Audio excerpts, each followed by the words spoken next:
Problema número 5. En un alambre en forma de cuadrado cuyos lados miden 0.4 metros, circula una corriente de 10 amperios. Determine la magnitud del campo magnético en el centro del cuadrado. Bien, nos dicen que tenemos un alambre que forma un cuadrado. Por lo tanto, esto lo podemos analizar nosotros como que esta sea una bobina en forma cuadrada, una bobina cuadrada que está formado por 4 alambres, 2 alambres verticales y 2 alambres horizontales. A partir de ese análisis nosotros podemos entonces calcular el campo magnético que genera cada uno de estos 4 alambres en el punto P. Si analizamos nuestra figura vemos de que nos dice que cada uno de los lados del cuadrado, es decir, la longitud de cada uno de los alambres es de 0.4 metros, tal y como dice el problema. Si nosotros analizamos entonces el campo magnético que genera cada uno de estos alambres, en este caso vamos a analizar el primer alambre en el punto P, que está situado en el centro de esta espira cuadrada, entonces podemos analizar que esta distancia del centro del alambre 1 al punto P es de 0.2 metros, es decir, esta radio es de 0.2 metros porque sabemos que la longitud de cada alambre es de 0.4, por lo tanto la mitad va a ser 0.2. Bien, entonces podemos conocer entonces el ángulo o los ángulos que actúan en cada una de los alambres. Entonces podemos ver en este triángulo rectángulo que lo formaríamos de el punto P, trazamos una línea horizontal y vemos como en el caso anterior, el problema anterior, que se nos forma entonces dos triángulos rectángulos con sus respectivos ángulos θ 1 y θ 2. Si sabemos que el cateto opuesto, es decir, la mitad de la longitud de este cable que tenemos aquí de 0.4 es la mitad de 0.2 y la distancia que hay hacia el centro del cuadrado también es de 0.2, entonces aplicando la función trigonométrica tangente del ángulo podemos encontrar el valor de θ 1. Ya explicamos que la tangente del ángulo es igual al cateto opuesto entre el cateto adyacente. Como los dos lados tienen la misma magnitud, entonces vamos a encontrar fácilmente que el ángulo es de 45 grados, tal y como lo explicamos en el video anterior. Ya sabemos entonces que cada uno de estos ángulos mide 45 grados, entonces podemos aplicar la ley general de Biot y Savart, que nos dice que el campo magnético es igual a la constante magnética multiplicada por la intensidad de la corriente dividido entre 4pi por r, y eso a su vez multiplicado por el seno del ángulo θ 1 más el seno del ángulo θ 2. Bien, sabemos entonces que estos ángulos que encontramos son de 45 grados cada uno.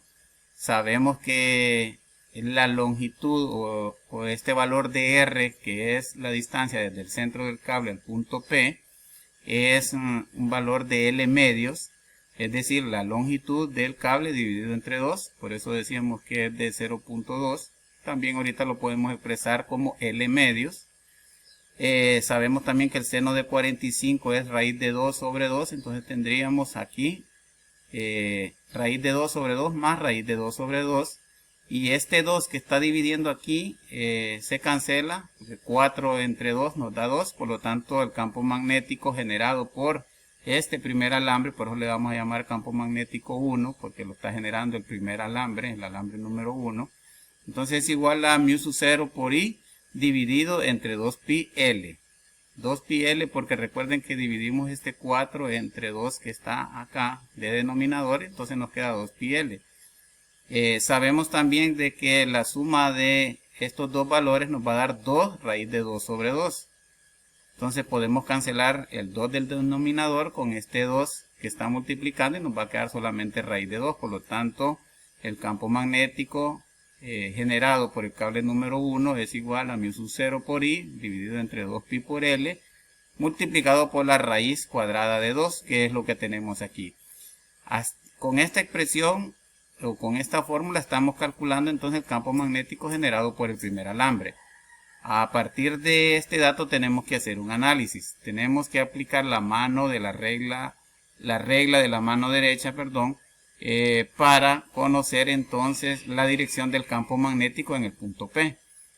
Si ustedes recuerdan, la regla de la mano derecha se coloca el pulgar en dirección de la corriente. En este caso, en el primer alambre, si ustedes colocan el pulgar de su mano derecha y cierran sus dedos, entonces van a ver que los dedos hacen este movimiento.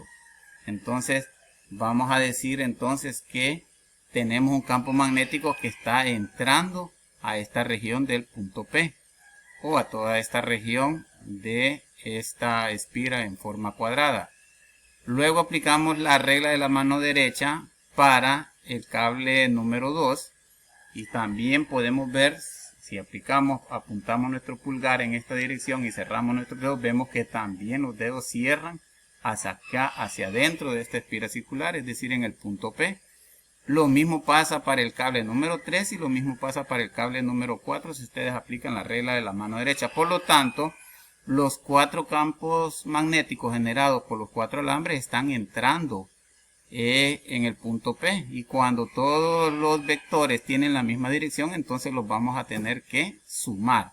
Entonces vamos a ver que, como sabemos que el campo magnético generado por este primer alambre, que es igual a μ0 por I dividido entre 2pi por L y multiplicado por la raíz de 2, va a ser el mismo en cada uno de estos otros 3 alambres. ¿Y por qué va a ser el mismo? Porque si vemos que hay una simetría, sabemos que un cuadrado, sus 4 lados son iguales y la distancia al punto P del centro de cada uno de estos alambres va a ser la misma distancia. Entonces, por lo tanto, por esa simetría, entonces vamos a decir que el campo magnético resultante de estos 4 alambres va a ser la sumatoria de los campos magnéticos de cada uno de ellos.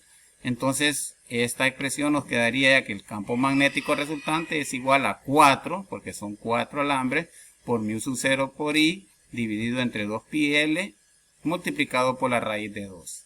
Bien, vemos aquí que podemos simplificar 4 entre 2, nos da 2, entonces nos queda que el campo magnético resultante es igual a 2 por μ0 por I, dividido entre pi por L y multiplicado por la raíz de 2.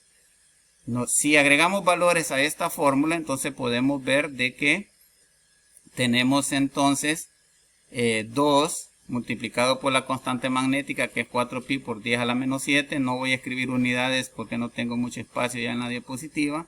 Multiplicado por la intensidad, que son 10 amperios, solo coloco el 10, dividido entre pi por L. ¿Cuál es L? L es la longitud de cada uno de los cables. Entonces la longitud del cable es de, aquí ya en esta fórmula están integrados ya los 4 cables, entonces la longitud es de 0.4 metros y todo eso multiplicado por la raíz de 2. Bien, si hacemos esa operación entonces en nuestras calculadoras, entonces vamos a obtener un resultado de que el campo magnético resultante es de 2.8 por 10 a la menos 5 Tesla. Bien, entonces continúen practicando en sus cuadernos estos ejercicios para que vayan obteniendo cada vez mayor agilidad y mayor destreza para resolver este tipo de problemas.